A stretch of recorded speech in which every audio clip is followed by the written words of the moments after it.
First of all, please confirm, yaar, is my voice audible? First of all, please confirm, is my voice audible, guys?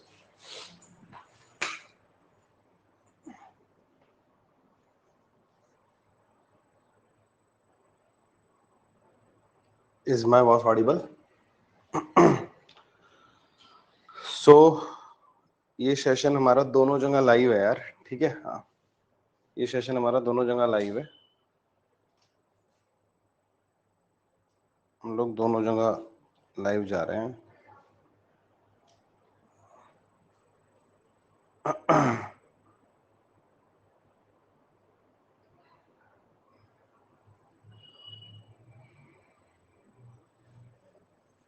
चलो, so I think everything is fine, ठीक है? Everything is fine, guys. Just a minute, मैं थोड़ा सा correction कर देता हूँ बस।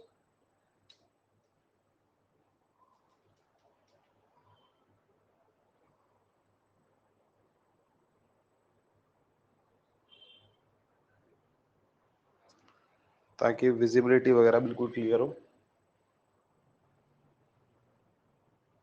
No, fine. वॉइस क्लियर है? या मुझे तो लग रहा है मेरे हिसाब से सब कुछ ठीक है। ये सेशन हम लोगों का YouTube पे भी लाइव है, हम लोग अभी, ठीक है? हाँ, तो अभी हम लोग YouTube पे भी लाइव है, आप लोग वहां पर भी देख सकते हो, ठीक है? हाय, क्या बोल रहे हो भाई? अरे यार, हाँ, यूएसपी क्या कहना चाह रहे हो? समझा नहीं मैं। चलो यार स्टार्ट करते हैं जरा, ठीक है? हाँ, बेसिकली ये ना एक नया फीचर आया है अनअकैडमी पे कि हम लोग क्लास को दोनों जगह स्ट्रीम कर सकते हैं, यूट्यूब पे भी और स्पेशल क्लास में भी। तो बेसिक डिफरेंस क्या है, अगर आप लोग इस क्लास को सिर्फ यूट्यूब पे देख रहे हो ना, तो आपको सिर्फ वीडियो मिलेगा, ठीक है?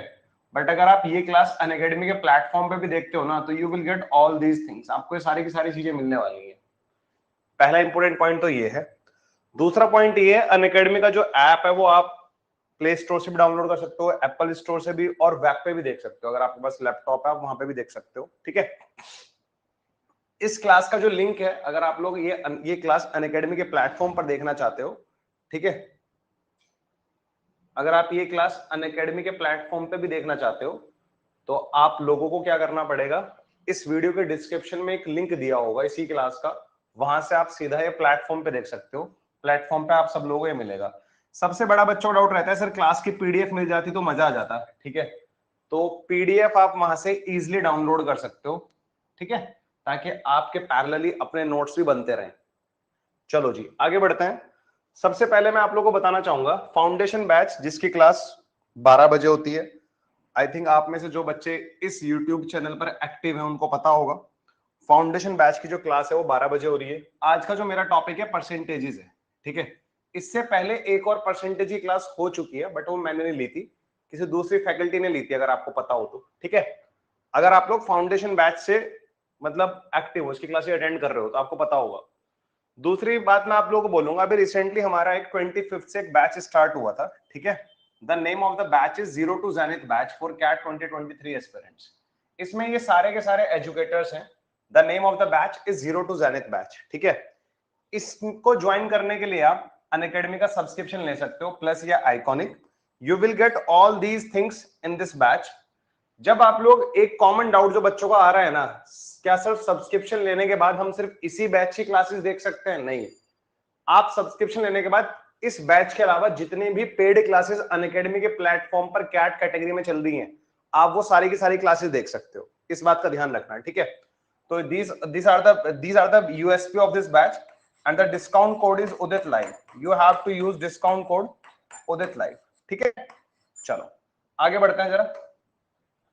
And the current offer is going on, ठीक है? ये हमारा करंट ऑफर है। एक मिनट यार, ऑफर वाली स्लाइड में बाद में लगाता हूं, ठीक है? मतलब अभी ऑफर भी चल रहा है अनअकैडमी के सब्सक्रिप्शन पर।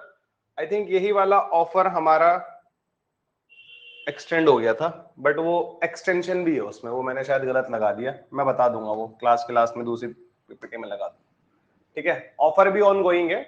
6 मंथ के सब्सक्रिप्शन के साथ साथ आपको 3 महीने का सब्सक्रिप्शन मिल रहा है, ठीक है। 6 मंथ के सब्सक्रिप्शन के साथ आपको 3 मंथ का सब्सक्रिप्शन मिल रहा है, जिसकी प्राइसिंग कितनी है 20,800 है, ठीक है।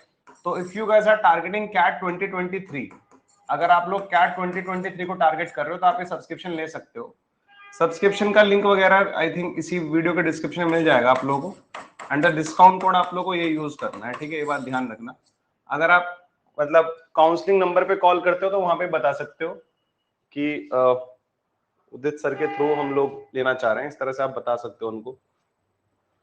चलो यार आगे बढ़ते हैं जरा, ठीक है। इस क्वेश्चन को ट्राई करो जरा एक बार। ये क्वेश्चन हमारे पास परसेंटेजेस टॉपिक अगर हम लोग पढ़ रहे हैं तो ये क्वेश्चन हमारे पास कैट 17 का है, ठीक है। मुझे ऐसा लगता है कि जो प्रीवियस ईयर क्वेश्चंस हमारे पास होते हैं ना, ये प्रीवियस ईयर क्वेश्चंस बहुत कुछ सिखा के जाते हैं अपन लोगों को, ठीक है। तो what I really want, do read this question and try to solve this. You have 60 seconds, ठीक है। You have 60 seconds to solve this question guys.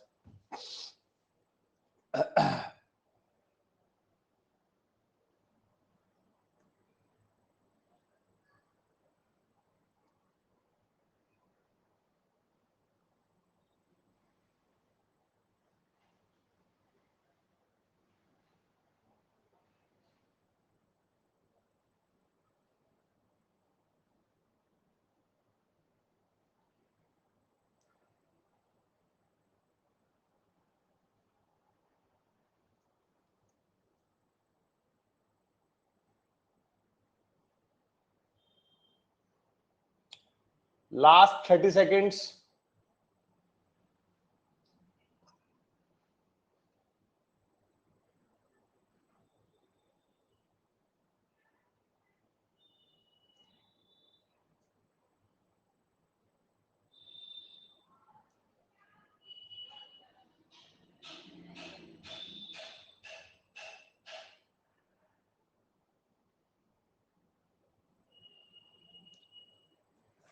चलिए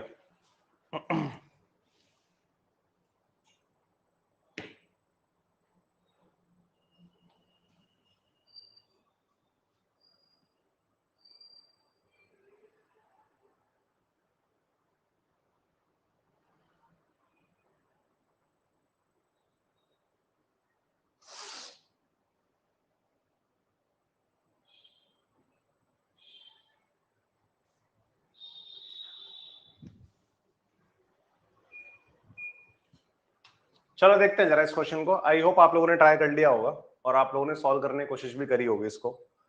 अरुण्स present age in years is 40% of Varun's. जो अरुण का एज है वो वरुण की as का 40% है। In another few years Arun's age will be half of Varun's. कुछ और सालों में जो अरुण का एज हो जाएगा वो हाफ हो जाएगा वरुण से, ठीक है। By what percentage will Barun's age increase during this period? देखो यहाँ पर दो लोग हैं, अरुण है और वरुण है। अगर आप लोगों ने परसेंटेज के बेसिक्स पढ़े हुए हैं ना तो आपको पता होना चाहिए व्हाट इज 40%। 40% कितना होता है 2/5 होता है, अगर आपको पता हो तो। 5 का 40% कितना होता है 2 होता है। कौन 40% है यहाँ पर? Arun present age in year is 40% of Varun. Varun का 40% अरुण है, ठीक है। वरुण का 40% कौन है? अरुण है।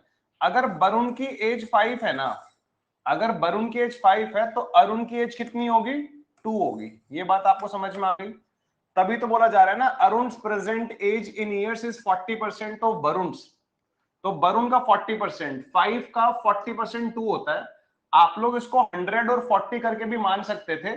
अगर मानना ही है तो 5 और 2 मान लो, रिड्यूस फॉर्म में मान लो, कम मेहनत करनी पड़ेगी आप लोगों को, ठीक है। तो आई थिंक ये उनकी एज का रेशो है, ठीक है। ये उनकी एज का रेशो है। हमें क्या बोला जा रहा है? In another few years Arun's age will be half of Varun. कुछ साल बाद जो अरुण का एज हो जाएगा वो हाफ हो जाएगा वरुण से, ठीक है। हाफ का मतलब क्या होता है? अगर ये 2 है कुछ साल बाद तो ये कितना हो जाएगा? 1 हो जाएगा, ठीक है। कुछ साल बाद ये 2 है तो ये कितना हो जाएगा? 1 हो जाएगा। बात समझ में आ गई आप लोगों को? ठीक है, यहां तक की बात आप लोगों को समझ में आ गई क्या? जरा मुझे बताओ, ठीक है। यहां तक की बात आप लोग क्लियर है? बट ये जो एज है, जस्ट थोड़ा सा सोचो आप लोग यहां से। इस क्वेश्चन को आप लोग बहुत ज्यादा डायरेक्टली कर सकते थे अगर आप लोग चाहते तो। कैसे? मैं आपको बता दूं। थोड़ा सा लॉजिक लगाने की कोशिश करो और यहां पे समझो यार, अगर करंट में वरुण की एज 5 है तो कुछ साल बाद उसकी एज तो 5 से ज्यादा होगी ना भाई, सिंपल सी बात है। तो 2 तो नहीं हो सकती। आप लोग इसमें हिट एंड ट्रायल मेथड भी लगा सकते हो। 5 से एज 6 होगी या 7 होगी या 8 होगी या 9 होगी या 10 होगी। अच्छा, यहां पर जो नंबर आएगा ना उसका हाफ यहां पर आएगा, क्योंकि यहां बोला जा रहा है Arun age will be half of Varun age. Arun age will be half of Varun, ठीक है। अरुण का एज क्या हो जाएगा, कुछ टाइम बाद वरुण के हाफ हो जाएगा। तो 5 से बाद क्या है, मान लो अगर यहां पर 6 आता है, 5 से अगर ये 6 हुआ तो कुछ साल बाद इन दोनों की एज का रेशो, मतलब अरुण की जो एज है वो वरुण से हाफ है, तो अरुण ये 6 का तो कितना हो जाएगा, 3 हो जाएगा। अब आप लोग चेक कर लो जरा यहाँ पे ध्यान से, ये 5 से 6 हुआ तो कितने साल बढ़ा, 1 से बढ़ा। ये 2 से 3 हुआ तो ये भी कितने से बढ़ता है, 1 से बढ़ता है। क्या दोनों सेम नंबर से बढ़ पा रहे हैं क्या, बिल्कुल बढ़ पा रहे हैं। अगर ये भी 1 साल बाद की बात है तो ये भी 1 साल बाद की बात है। तो हमारे क्वेश्चन की कंडीशन भी सेटिस्फाई हो रही है। जितने से अरुण की एज में डिफरेंस आएगा, पहले और बाद वाली जो अरुण की एज का डिफरेंस है, वही डिफरेंस वरुण की एज में आना चाहिए, पहले और बाद वाला, ठीक है। तो ये भी 1 से इंक्रीज हो रहा है और ये भी 1 से इंक्रीज हो रहा है। इट मींस ये हमारी कंडीशन को सेटिस्फाई कर रहा है, ठीक है। आप बोलोगे सर कौन सी कंडीशन को सेटिस्फाई करा रहे हो, कंडीशन पता क्या है, जितना डिफरेंस इन इसमें और इसमें आने लग रहा है ना, जैसे यहाँ पर 2 से 3 हुआ तो 1 बढ़ा, ये 5 से कितना हुआ 6, तो ये भी कितने से बढ़ा, 1 से। तो दोनों 1 से बढ़ना चाहिए। ऐसा नहीं कि ये तो 1 से बढ़ रहा है ये 3 से बढ़ रहा है। जैसे कुछ बच्चे कहेंगे सर पहले 2:5 था, अब मैंने इसको 8 लिया तो ये कितना हो गया, 4 हो गया। क्योंकि ये भी ये हाफ वाली कंडीशन तो यहाँ पर भी सेटिस्फाई हो रही है कि अरुण का जो एज है वो वरुण से हाफ होना चाहिए। बट यहाँ पर कितना बढ़ रहा है, 3 से बढ़ रहा है, और यहाँ पर कितना बढ़ रहा है, 2 से बढ़ रहा है। हाउ इज इट पॉसिबल कि वरुण की एज में तो 3 का इंक्रीमेंट आ रहा है और अरुण की एज में 2 का इंक्रीमेंट आ रहा है, ये तो पॉसिबल नहीं है ना। तो यहां पर हमें यह भी चेक करना पड़ेगा कि अरुण जो है वरुण से हाफ तो होना ही चाहिए, साथ में इनके बीच का डिफरेंस भी सेम होना चाहिए, साथ में इनके बीच का डिफरेंस भी सेम होना चाहिए। क्लियर है बात, यहां तक की बात आप लोगों को समझ में आ गई क्या, जरा मुझे बताओ जल्दी से, ठीक है। किस एक एक क्वेश्चन, ये कैट में आया हुआ क्वेश्चन है, तो जो आए हुए क्वेश्चन है ना उनमें बिल्कुल भी प्रॉब्लम नहीं होनी चाहिए यार, जो कैट में आए हुए क्वेश्चन है, ठीक है। तो आई थिंक आप लोगों को ये बात तो समझ में आ गई होगी यहाँ पे, ठीक है, इसमें तो कोई प्रॉब्लम नहीं होनी चाहिए। एंड यहां पर हमारा जो आंसर आएगा, क्या बोला जा रहा है, by what percentage will Varun's age increase during this period. तो वरुण का एज पहले 5 था, अब कितना हो गया, 6 हो गया। 5 से 6 हुआ है तो 1 का इंक्रीमेंट हुआ है ऑन 5। तो find the percentage we need to multiply by 100। 1/5 of 100 कितना आता है, 20% आता है। 1/5 ऑफ 100 कितना आता है, 20% आता है, बताइए, ठीक है। इज इट क्लियर गाइस, यहां तक की स्टोरी क्लियर है क्या।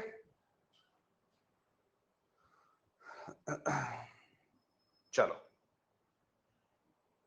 एक बार कमेंट करो यार यूट्यूब वाले बच्चे, मुझे ऐसा लग रहा है कमेंट मुझे शो नहीं हो रहे, ठीक है। अच्छा, एक दूसरा तरीका क्या है इसको करने का, इसको करने का हमारे पास दूसरा तरीका भी है। दूसरा तरीका भी देखो, मतलब सारे तरीके आने चाहिए आप लोगों से।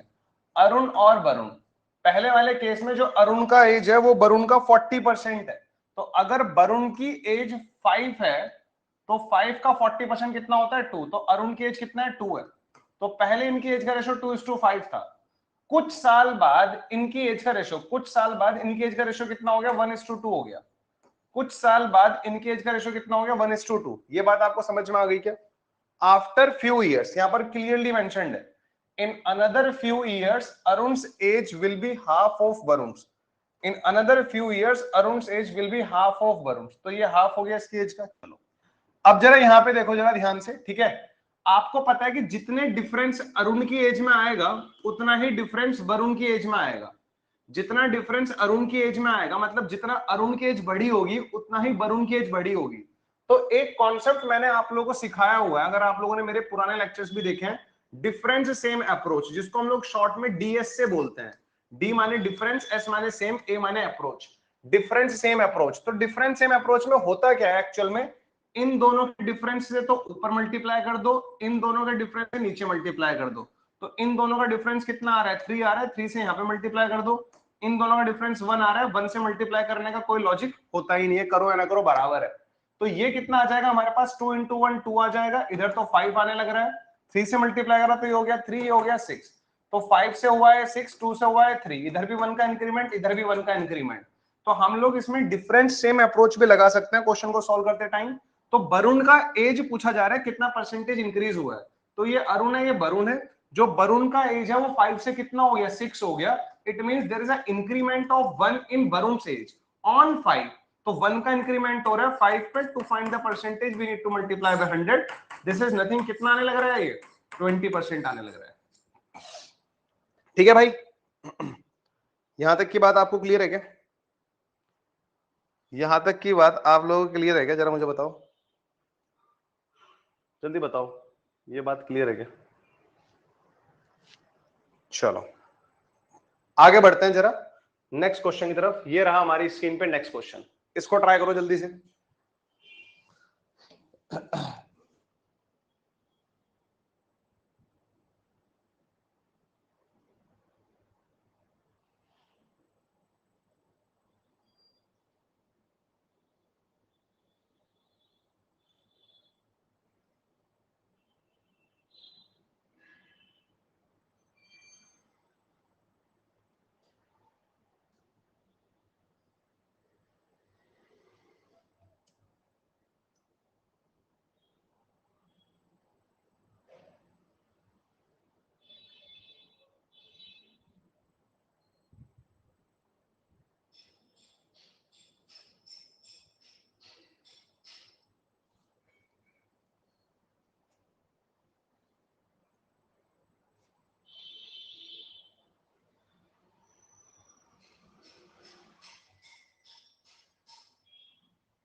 Last 10 seconds guys.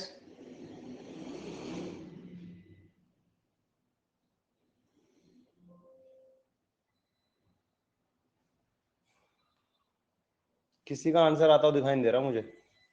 इतना इजी क्वेश्चन है ये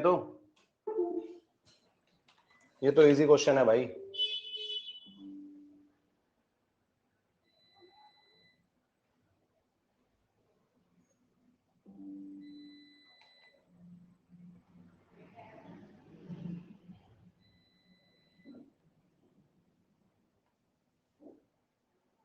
देन आंसर बताओ ना कितना आ रहा है, फिर आंसर क्यों नहीं बता रहे हो?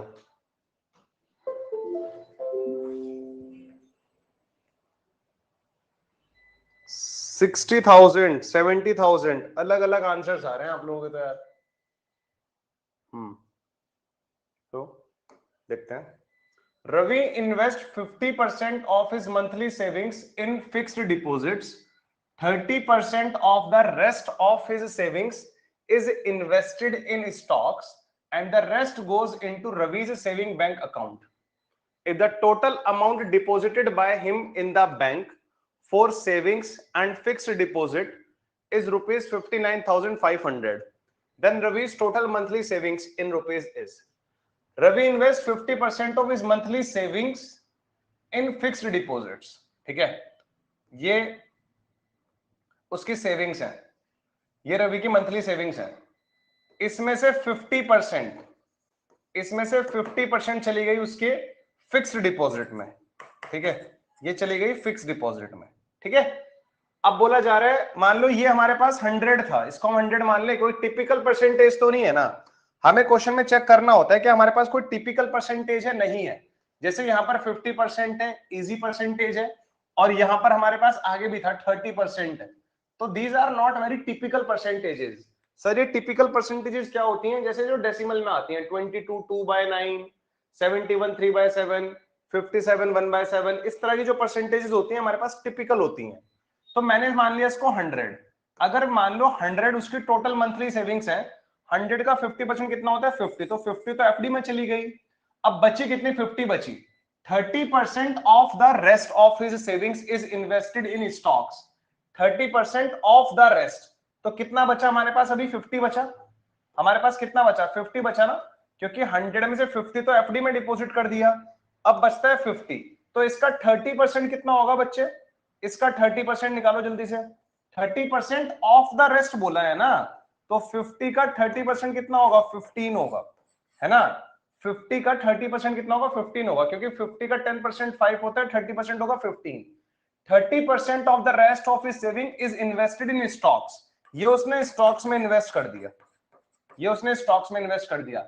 And the rest goes into Ravi's savings bank account, बचा हुआ रवि के सेविंग्स बैंक अकाउंट में चला जाता है, ठीक है। आउट ऑफ 100, 50 तो एफडी में चला गया, हमारा 15 स्टॉक्स में चला गया, तो 50 प्लस 15 65, तो कितना बचा, 35 बचा। ये 35 कहां जा रहा है, रवि के सेविंग्स बैंक अकाउंट में, सेविंग्स बैंक अकाउंट में जा रहा है। बात ध्यान रखना, ये कहां पर गया है, सेविंग्स बैंक अकाउंट में, सेविंग्स बैंक अकाउंट में गया है ये बात का ध्यान रखना, ठीक है। हमसे पूछा जा रहा है if the total amount deposited by him in the bank for savings account and the fixed deposit, savings के लिए इतना गया, फिक्स्ड डिपॉजिट के लिए इतना गया, तो टोटल बैंक में कितना गया है, 85 गया है। वो क्वेश्चन में कितना दिया हुआ है, 59500, हमारे अकॉर्डिंग वो कितना है, 85। जो चीज हमारे अकॉर्डिंग 85 है उसको एक्चुअल में कितना बोला जा रहा है, 59500। ये बात समझ में आ गई। इसको अगर मैं रिड्यूस करता हूं तो 1 का वैल्यू कितना आ जाएगा, 59500 बाय 85। इसको रिड्यूस कर दो तो कितना आ जाएगा, 700 आ जाएगा। रेशो के 1 का वैल्यू कितना आ जाएगा, 700। यदि रेशो के 1 का वैल्यू 700 है तो 100 का वैल्यू कितना होगा, 1 का वैल्यू 700 है तो 100 का वैल्यू निकाल लो, 700 इंटू 100, 700 इंटू 100 कितना आएगा बच्चे, 70,000 आएगा, which is the correct answer to this question. बताइए जरा, यहां तक की बात आप लोग क्लियर है क्या, यहां तक की बातें आप लोगों को क्लियर है क्या, ठीक है। Is it clear to everyone guys, ठीक है। यूट्यूब पे नहीं चल रहा क्या क्लास, मेरे हिसाब से तो चलना चाहिए भाई। चलिए, तो नेक्स्ट क्वेश्चन देखते हैं हम लोग, question number 3 of today session, ये रहा, ये हमारे सामने क्वेश्चन होता, क्वेश्चन नंबर 3 है।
मेरे वाईटी में मेरी ही क्लास नहीं चलती यार, अब चल रहा है, हाँ दोनों जगह चल रहा है। देखो ये क्वेश्चन थोड़ा ऑप्शंस देख के आप लोग डर सकते हो, ठीक है, हाँ ठीक है। ये क्वेश्चन आप लोग थोड़ा ऑप्शंस देख के डर सकते हो कि यहां पर क्या इशू है, देखते हैं जरा, ठीक है। मतलब बच्चों को इस तरह के सिंबल्स देख के थोड़ा दिक्कत हो जाती है कभी कभी, ठीक है। मैं देखता हूं, in an examination the maximum possible score is an. In an examination the maximum possible score is an. किसी बच्चे का जो मैक्सिमम स्कोर आ सकता है वो कितना है, एन है। While the pass marks is 45% of N. जो पास मार्क्स है वो 45% है एन का। A candidate obtain 36 marks. एक कैंडिडेट के 36 मार्क्स आए हैं but falls short of the pass marks by 68%, ठीक है। But fall short of the pass marks by 68%, which one of the following is then correct. देखो, maximum possible जो score आ सकता है किसी का वो एन आ सकता है। मैक्सिमम पॉसिबल स्कोर क्या होता है, पहले इस चीज को समझो। मान लो 100 मार्क्स का पेपर हो रहा है, किसी बच्चे के 100 मार्क्स के पेपर में से 100 ही तो आ सकते हैं ना, 100 से ज्यादा थोड़ा ही आ सकते हैं। 100 मार्क्स का अगर पेपर हो रहा है तो किसी बच्चे के 100 ही तो मार्क्स आ सकते हैं, ज्यादा तो नहीं आ सकते। तो यही हमारा मैक्सिमम पॉसिबल होता है जितने का हमारा पेपर कंडक्ट कराया गया है। फुल मार्क्स जो आता है हमारे मैक्सिमम मार्क्स, तो मैक्सिमम मार्क्स हमारे पास यहाँ पर एन है। अब इसमें आगे क्या बोला जा रहा है, पास मार्क्स इज 45% ऑफ एन। जो पासिंग मार्क्स है 45% है। मान लो अगर एन का वैल्यू 100 है, एन का वैल्यू अगर 100 है तो इसका 45% कितना होगा, 45 होगा। इसका 45% कितना होगा, 45 होगा। इसका कहने का ये मतलब है, इसका कहने का ये मतलब है कि आपको पास अगर होना है ना तो आपको 45 मार्क्स लाने ही पड़ेंगे 100 में से। बट ये मैंने समझाने के लिए केस लिया है आप लोगों को कि अगर n का वैल्यू 100 है तब जाके हमारे पासिंग मार्क्स कितने होंगे, 45 होंगे। गेटिंग माय पॉइंट, आगे बढ़ते हैं जरा, ठीक है। A candidate obtains 36 marks. एक बच्चे के 36 मार्क्स आए हैं but falls short of the pass marks by 68%। इसका क्या मतलब हुआ, एक बच्चा 36 मार्क्स लाने के बाद भी, एक बच्चा 36 मार्क्स लाने के बाद भी पासिंग मार्क्स से कितने कम मार्क्स ला रहा है, but falls short of the pass marks by 68%। यानी कि 68% कम पासिंग मार्क्स आ रहे हैं उसके, 68% कम पासिंग मार्क्स आ रहे हैं उसके, ठीक है। तो यानी कि 36 मार्क्स जो हैं, 36 मार्क्स जो हैं वो पासिंग मार्क्स का 32% हुआ ना। बात समझ में आ रही है, जो हमारे 36 मार्क्स हैं वो पासिंग मार्क्स का 32% हुआ ना, क्योंकि 100 में से 68 अगर कम कर दोगे तो कितना आएगा, 32। इट मींस जो ये 36 है ना ये पासिंग मार्क्स का 32% है, क्योंकि वो बच्चा 36 मार्क्स लाने के बाद भी पासिंग मार्क्स से कितने कम परसेंटेज ला रहा है, कितने कम परसेंटेज मार्क्स ला रहा है, 68% कम परसेंटेज मार्क्स ला रहा है। ये बात आपको समझ में आने लग रही है क्या, ठीक है। चलो, तो it means this 36 is nothing. ये जो 36 है हमारे पास कितना है, 32% of passing marks, 32% of passing marks, ठीक है। ये बात आपको समझ में आ गई, पासिंग मार्क्स को मैंने पीएम से नोट किया है। और जो ये पासिंग मार्क्स है ये कितना है, ये पासिंग मार्क्स कितना है, 45% ऑफ एन। ये पासिंग मार्क्स कितना है, 45% ऑफ एन। तो पासिंग मार्क्स यहां पर लिख दो, 36 is nothing 32/100 and passing marks is nothing 45%, 45% of n। इसको सॉल्व कर लो जरा, कुछ नहीं समझ में आ रहा तो 5 से उड़ाएंगे तो यहां पर 9 आएगा, यहां पर 20 आएगा। 9 से अगर मैं इसको रिड्यूस करूंगा तो यहां पर आएगा 4, 4 से अगर मैं इसको रिड्यूस करूंगा तो यहां पर आएगा 8, 4 से रिड्यूस करूंगा तो आएगा 2 और यहां पर आएगा 25, 2 से अगर इसको रिड्यूस करूंगा तो यहां पर आएगा 10। तो n का वैल्यू जो आने लग रहा है वो कितना आने लग रहा है, 250 आने लग रहा है। ये बात आपको समझ में भी आने लग रही है, मुझे ही समझ में आ रहा है, ये बात आपको समझ में भी आ रही है, मुझे ही समझ में आने लग रहा है सब कुछ, ठीक है। आपको भी समझ में आने लग रही है ना यहाँ पर, ठीक है। आपको भी समझ में आने लग रही है ना ये कि यहाँ पर चल क्या रहा है। जो हमारे पासिंग मार्क्स है वो 45% ऑफ एन है। It is clearly mention in the question, a candidate obtain 36 marks but falls short of the pass marks by 68%।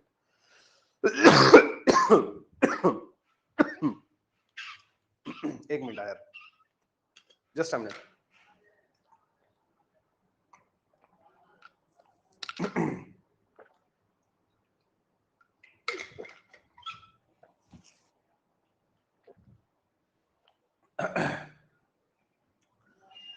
एक बच्चा 36 मार्क्स लाया है, 36 मार्क्स लाने के बाद भी जो उसके मार्क्स आए हैं ना, वो पासिंग मार्क्स से 68% कम है।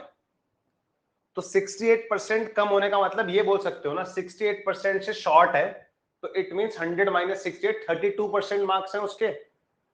32% मार्क्स लाने के बाद ही तो कोई बंदा 68% से शॉर्ट होगा, ठीक है।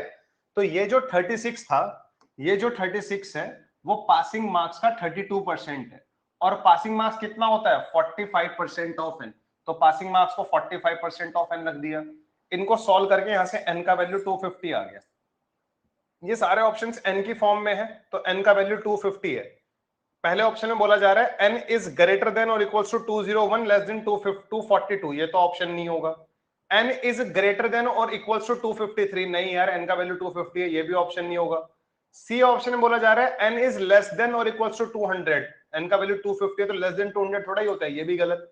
अगर तीन ऑप्शंस गलत हो गए ना, तो मैं चौथे ऑप्शन को देखता तक नहीं हूं, उसी को टिक करके आगे बढ़ जाता हूं। अगर मेरे तीन ऑप्शंस गलत हो गए हैं तो मैं चौथे ऑप्शन को देखूंगा भी नहीं, वेरीफाई तो करने की दूर की बात है, मैं इसको देखूंगा भी नहीं और मैं इसको सीधा टिक कर दूंगा, देखूंगा भी नहीं मैं, पता आपको, ठीक है। तो आई होप आप लोगों को ये भी समझ में आ गया होगा, ठीक है। हाँ, यहां तक की बात समझ में आने लग रही है आप लोगों को, ठीक है।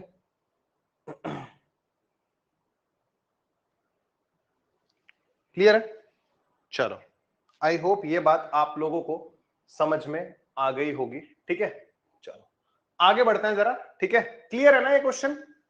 एक बार थम्स अप करो यार, जो बच्चे देख रहे हैं हर जगह सेशन को। अगर आप अनअकैडमी पे देख रहे हो तो अनअकैडमी पे करो, और अगर आप लोग बिल्कुल बिल्कुल बिल्कुल।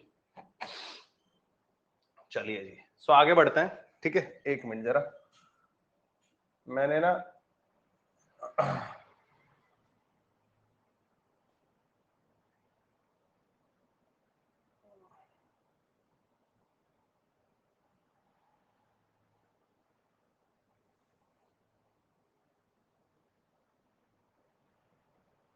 मैंने गलत वो लगा दिया था ना, मैं आपको ऑफर बताने वाला था। एक्चुअल में ये ऑफर चल रहा है अभी 31 मई तक ना, ठीक है। इसमें हमारा 6 मंथ के सब्सक्रिप्शन के साथ 3 मंथ का सब्सक्रिप्शन फ्री है इन 20,800। आप जीरो टू ज़ेनिथ बैच भी ज्वाइन कर सकते हो अपनी प्रिपरेशन स्टार्ट करने के लिए।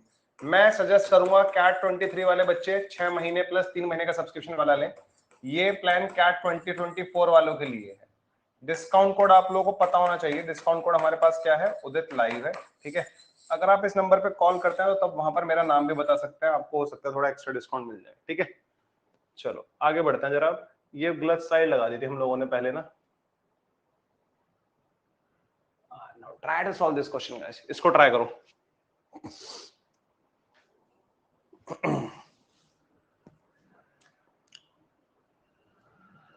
Fast, you have 60 seconds.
चलिए, किसी का आंसर नहीं आया अब तक, and I literally don't know आप लोग कर क्या रहे हो क्वेश्चन के साथ, ठीक है। हाँ, the salaries of Ramesh, Ganesh and Rajesh were in the ratio 657 in 2010 and in the ratio 343 in 2015, 15 में और 10 में। तो 2 ईयर की बातें बोली जा रही है, 2010 की बातें यहां पर करूंगा, 2015 की बातें यहां पर करूंगा। 3 लोग हैं हमारे पास, एक तो रमेश है, एक गणेश है और एक राजेश है, ठीक है। रमेश, गणेश और राजेश 2010 में जो इनकी सैलरी का रेशो था वो कितना था, 6:5:7। 2015 में कितना है, and in the ratio 343 in 15, ये कितना है 343। मैं एडवांस तरीका बताऊंगा आपको सॉल्व करने का इसका, ठीक है। इस क्वेश्चन को सॉल्व करने का एडवांस तरीका क्या है, ठीक है। हाँ, हमें वो पुरानी अप्रोचेस यूज नहीं करनी, किसी रेशो आया तो एक्स मान लेते हैं, वाई मान लेते हैं, ठीक है। ये सब चीजें यूज नहीं करनी होती, ठीक है। कंपटीशन बहुत है भाई, कंपटीशन तभी क्रैक कर पाओगे अगर नई चीजें सीख के जाओगे एग्जाम में, वरना वो पुरानी चीजें जो हम लोगों ने क्लास 9 10 में पढ़ी है वो तो सबको आती हैं, ठीक है। देखो ये जरा यहाँ पर क्या बोला जा रहा है, ये हमारे पास रमेश, गणेश, राजेश की सैलरी का रेशो है 2010 का, ये 2015 का। अब हमें देखो क्या बोला जा रहा है, यहां से ट्विस्ट आया क्वेश्चन में, ठीक है। यहां से if Ramesh salary increase by 25% during 10 to 15, जो रमेश का सैलरी है वो 25% से इंक्रीज हुआ है फ्रॉम 10 to 15, रमेश का सैलरी है। तो मैंने रमेश को पकड़ा, ये रहा रमेश, रमेश का सैलरी 25% इंक्रीज हुआ है। क्या ये आपको 25% इंक्रीज होता दिखाई दे रहा है क्या? 6 का 25% कितना होता है, 6 का 25% कितना होता है, इसका 25% निकालो। 6 का 25% कितना आएगा, 3/2 आएगा, 3/2 आएगा, जिसको हम लोग 1.5 बोलते हैं। तो अगर ये 25% इंक्रीज हुआ है तो इसमें 1.5 का इंक्रीमेंट होना चाहिए। तो 6 + 1.5 कितना बनना चाहिए, 7.5 बनना चाहिए क्या? जल्दी से बताओ, क्या ये 7.5 बनना चाहिए, हाँ या ना? ये बात आपको समझ में आ रही है, ठीक है। अगर रमेश का सैलरी 25% इंक्रीज हुआ है तो 6 का 25% कितना होता है, 1.5, तो ये 1.5 पे इंक्रीज होना चाहिए। यानी कि 2015 में जो रमेश का सैलरी है, 2015 में जो रमेश का सैलरी है वो कितना बन जाना चाहिए, 7.5 बन जाना चाहिए। 2015 में जो रमेश का सैलरी है वो कितना बन जाना चाहिए, 7.5 बन जाना चाहिए। बट रेशियो में तो 3 बोला जा रहा है। अब हम लोग चेक करेंगे क्या हमारे पास कोई ऐसा नंबर है जिसको हम 3 से मल्टीप्लाई करें और वो 7.5 बन जाए। क्या हमारे पास ऐसा कोई नंबर है जिसको हम 3 से मल्टीप्लाई करें और वो 7.5 बन जाए? बिल्कुल है, वो नंबर हमारे पास कौन सा है, 2.5 है। तो इसको 2.5 से मल्टीप्लाई कर दो, इसको सबको, क्योंकि तीनों रेशो में थे, ये तीनों रेशो में है। अगर आप पहले वाले का 2.5 से मल्टीप्लाई कर रहे हो ना, तो आपको सबका 2.5 से मल्टीप्लाई करना पड़ेगा। अगर आपने पहले वाले रेशो का 2.5 से मल्टीप्लाई किया है तो आपको सबको 2.5 से मल्टीप्लाई करना पड़ेगा, ये बात ध्यान रखो। सो 3 × 2.5 तो 7.5 बन जाएगा, 4 × 2.5 कितना बनेगा, 10 बनेगा, 3 × 2.5 कितना बनेगा, ये भी 7.5 बनेगा, आया ना? जल्दी बताओ जरा, यहां तक की बात आपको क्लियर है क्या? हमसे पूछा क्या जा रहा है, then percentage increase in Rajesh salary. तो ये रहे राजेश बाबू, राजेश की सैलरी में कितना परसेंटेज इंक्रीज आया है? तो राजेश की सैलरी कितनी थी, 7 थी। राजेश की सैलरी 7 से कितना हो गई, राजेश की सैलरी 7 से कितना हो गई, 7.5 हो गई। राजेश की जो सैलरी है वो 7 से कितना हो गई, 7.5 हो गई। तो उसमें कितना इंक्रीमेंट आया, 0.5 का इंक्रीमेंट आया। राजेश की सैलरी में कितना इंक्रीमेंट आया, 0.5 का इंक्रीमेंट आया। So there is a increment of 0.5 on 7.5 on 7, क्योंकि हमेशा पिछले से कंपेयर करते हैं। 7 पे 0.5 का इंक्रीमेंट आया तो 7 को नीचे लिखेंगे, 0.5 का इंक्रीमेंट आया ऑन 7, पॉइंट हटाया, 0 बढ़ाया, परसेंटेज निकालने के लिए इनटू 100, ये आएगा हमारे पास 1/14। और अगर आप लोगों ने परसेंटेज को ढंग से पढ़ा हुआ है तो आपको 1/14 का वैल्यू पता होगा कितना होता है। 1/14 इज नथिंग 7.07%। परसेंटेज के बेसिक्स तो पढ़े होंगे ना आप लोगों ने, परसेंटेज के बेसिक्स तो पढ़े होंगे ना आप लोगों ने, ये बताओ जरा, बताओ जल्दी से।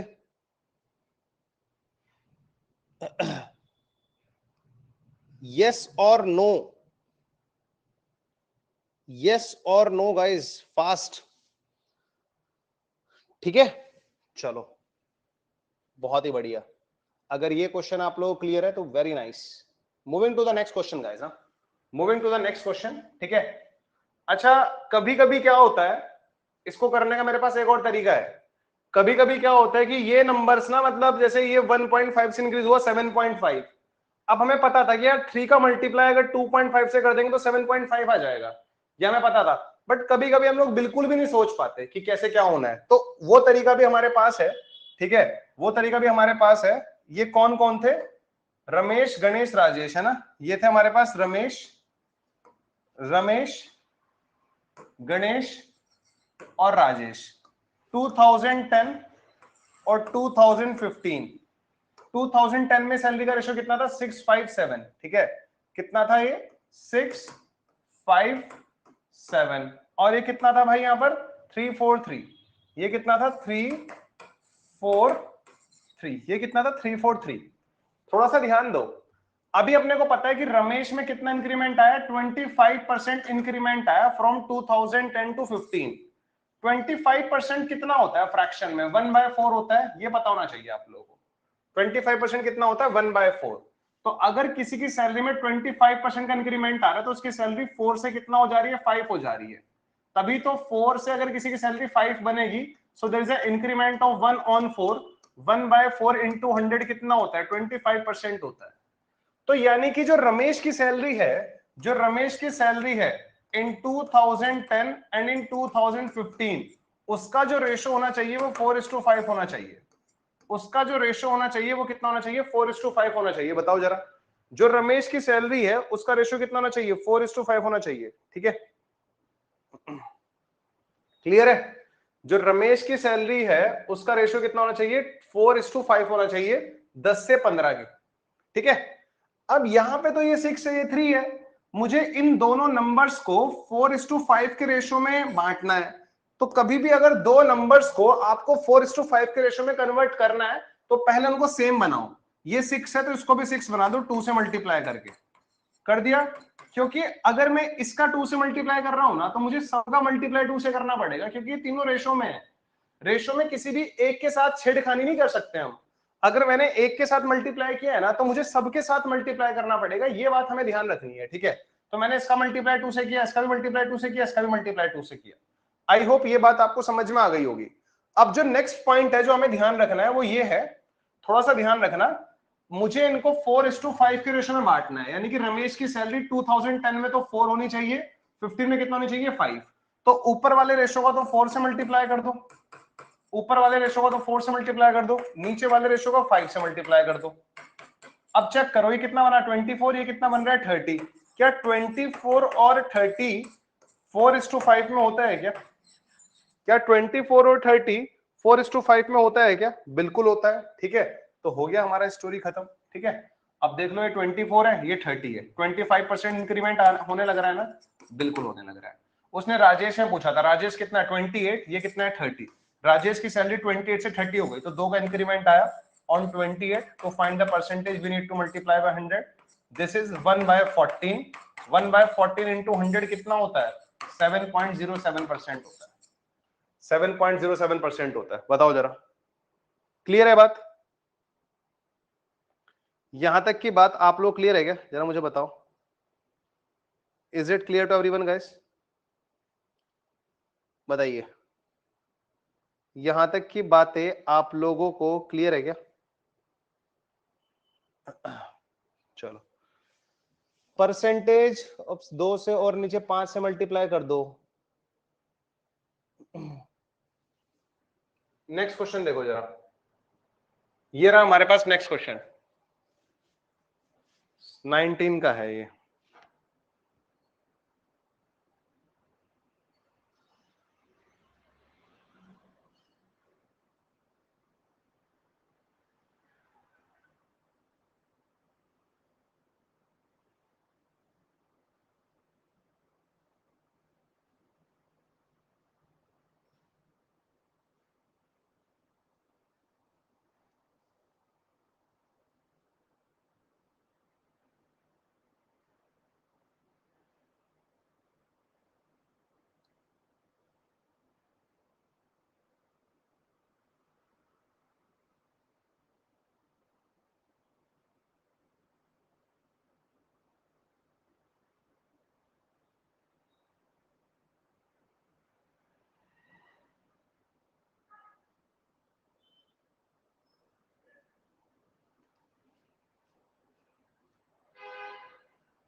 चलिए जी, हो गया क्या सॉल्व?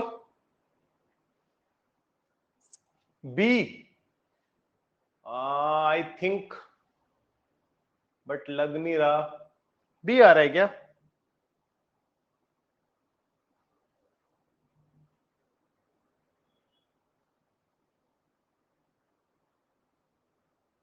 ओके, चलो देख लेते हैं। हो गया तो बहुत अच्छी बात है, नहीं हुआ तो और भी अच्छी बात है। मैं बताऊंगा। Income of Amala is 20% more than that Bimla and 20% less than that of Kamala. वाह यार, अलग ही चल रहा है। ठीक है, तो मेरी नजरों में तो ये ए है, मेरी नजरों में ये बी है, और मेरी नजरों में ये के है। चलो, the income of A is 20% more than that of B. A का इनकम 20% ज्यादा है बी से। मुझे 20% की फ्रैक्शन याद आ गई, 1/5। ए का इनकम 20% ज्यादा है बी से, तो ए और बी की जो इनकम का रेशियो होगा 20% मोर देन डेट बी, 6/5 होगा। Amla is 20% more than that Bimla and 20% less than that of Kamla. यहां पर भी किसका डिस्कशन हो रहा है एंड के बाद? ये 20% less than that of Kamla is also Amla. Amla is 20% less than that of Kamla. Amla is 20% less than that of Kamla. Amla जो है वो 20% लेस है कमला से। तो अमला और कमला का जो रेशियो होगा, कमला अगर 5 है तो 5 का 20% 1 होता है, तो 20% कम कर दो 4 है। दोनों में ए कॉमन है, दोनों में ए कॉमन है, तो ए को सेम बना लो। ए 6 और 4 का एलसीएम होता है 12। ऊपर वाले को कर दो 2 से मल्टीप्लाई, नीचे वाले को कर दो 3 से मल्टीप्लाई। ठीक है, तो यहां से अमला, बिमला और कमला की सैलरी का रेशो आ गया, इनकी इनकम का रेशो आ गया। कितना? ये कितना आने लग रहा है? 12 आने लग रहा है, ये 10 आने लग रहा है, ये 15 आने लग रहा है ना? चलो, आई होप ये बातें आपको समझ में आ गई होंगी, और यहां तक तो आपको कोई प्रॉब्लम नहीं होनी चाहिए। ठीक है, आई होप यहां तक की स्टोरी तो आप लोगों को समझ में आ गई होगी। चलो आगे बढ़ते हैं जरा, हमें आगे क्या बोला जा रहा है? If Kamla's income goes down by 4% and Bimla's goes up by 10%। अच्छा, ये रेशो है, मेरा मानना है इसको 0 लगा दो, कोई दिक्कत तो नहीं है ना? क्योंकि परसेंटेज निकालना थोड़ा इजी हो जाएगा। इसको 100 मान लेते हैं, इसको 120, उसको 150। इसको आप लोगों को 4% कम करना है ना। कमला इनकम गोज डाउन बाय 4%, इसको 4% कम करो तो 1% कितना होगा इसका? 1.5, 4% होगा 6। इसको 6 से कम करो तो बन जाएगा 144, बन जाएगा। And Bimla's goes up by 10%, Bimla को 10% बढ़ा दो। इसको 10% बढ़ा दोगे तो कितना हो जाएगा हमारे पास? ये 110 हो जाएगा। ठीक है, then the percentage by which Kamla's income would exceed Bimla. Kamla का इनकम बिमला से कितना ज्यादा है? कमला का इनकम कितना ज्यादा है? 34 ज्यादा है। 34 ज्यादा है। किससे कंपेरिजन किया जा रहा है? वुड एक्सीड बिमला, बिमला से कंपेरिजन किया जा रहा है। तो कमला का इनकम 34 ज्यादा है किससे? बिमला से। बिमला कितना है? 110। तो अगर ऊपर 33 होता और नीचे 110 होता तो ये आता 3/10। 3/10 परसेंटेज में कन्वर्ट करोगे तो 30% आएगा। न्यूमरेटर एक्चुअल में ज्यादा है, तो हमारा आंसर भी 30% से ज्यादा होगा। 30% से स्लाइटली ज्यादा होगा, स्लाइटली स्लाइटली ज्यादा होगा, स्लाइटली 31%। तुम्हें ज्यादा आपत्ति है ना, तो तुम इसको पूरा सॉल्व कर सकते हो। अगर तुम्हें ज्यादा प्रॉब्लम होने लग रही है तो तुम इसको पूरा सॉल्व कर सकते हो। ठीक है, ये बात आपको समझ में आ गई?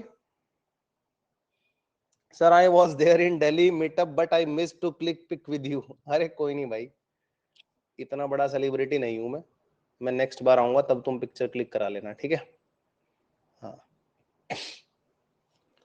ठीक है। Is it clear to everyone guys? यहां तक की बात आप लोगों को समझ में आने लग रही है क्या? यहां तक की बातें आप लोगों को समझ में आने लग रही है? ये क्या मैंने समझाया है? सो दीज आर सम प्यारे प्यारे क्वेश्चंस। मतलब ठीक है, मैं ये, मुझे ना ये डर खत्म करना है कि जो कैट के प्रीवियस ईयर क्वेश्चंस हैं उनको कितने इजीली सॉल्व किया जा सकता है। आप किसी भी ईयर का कोई भी क्वेश्चन उठा लो, उसको बड़े इजीली सॉल्व किया जा सकता है अगर आपकी बेसिक फंडामेंटल्स भी क्लियर है। अगर आपके बेसिक फंडामेंटल्स भी क्लियर है ना, तो आप इजीली क्वेश्चन को सॉल्व कर सकते हो, कोई प्रॉब्लम नहीं है। और वही काम हम लोगों ने यहां पर किया है। हमने कुछ नया काम थोड़ा ही किया है, वही तो किया हम लोगों ने यहां पर। ठीक है, एक चीज मैं आप लोगों को और बताना चाहूंगा, ये क्वेश्चन आप लोगों का होमवर्क है। This question is your homework guys. इस क्वेश्चन को आप लोग सॉल्व करना। This was theta question from CAT 19 slot 2। ये मतलब क्वेश्चन हमारा, इसमें परसेंटेज तो यूज होंगे ही होंगे, 10% का फ्रैक्शन कितना होता है, 25% का कितना होता है, फिर इसमें रेशो भी यूज होगा, आपको उनको सेम बनाना पड़ेगा, ठीक है। तो ये क्वेश्चन आप लोग सॉल्व करना घर पे बैठ के और देखना इसका आंसर कितना आ रहा है, ठीक है। किसी के मन में कोई डाउट हो, दुख दर्द परेशानी हो तो मुझे बता सकते हो, ठीक है। बाकी क्वेश्चन हम लोग नेक्स्ट क्लास में करेंगे। किसी को कुछ पूछना है तो जरा मुझे बताओ यार, मुझे भी दो दो जगह कमेंट देखने पड़ते हैं, यूट्यूब पे भी और क्लास वाले भी, ठीक है। आई थिंक किसी को कोई प्रॉब्लम नहीं है ना। तो हम लोग मिलते हैं फिर नेक्स्ट सेशन में।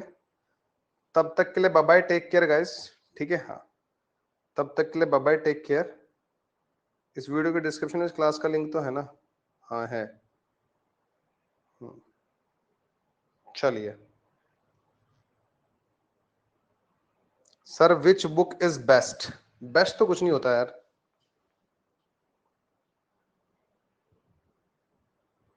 स्पेशली ग्वालियर से आया था। अरे तो रुक जाते ना रोहित, फिर प्रॉब्लम क्या हुई? फिर प्रॉब्लम क्या हुई? रुक जाते, मैं वहीं पे तो था यार। मैं तो सुबह आ गया था वहां पे 10:30 और शाम को आई थिंक 7:30 तक वहीं पे था। 7:30 तक वहीं पे था। आप चले गए होंगे शायद। मैं तो वहीं पे था यार सुबह से लेके शाम तक। चलिए जी, ठीक है। ये क्वेश्चन आप लोगों का होमवर्क है।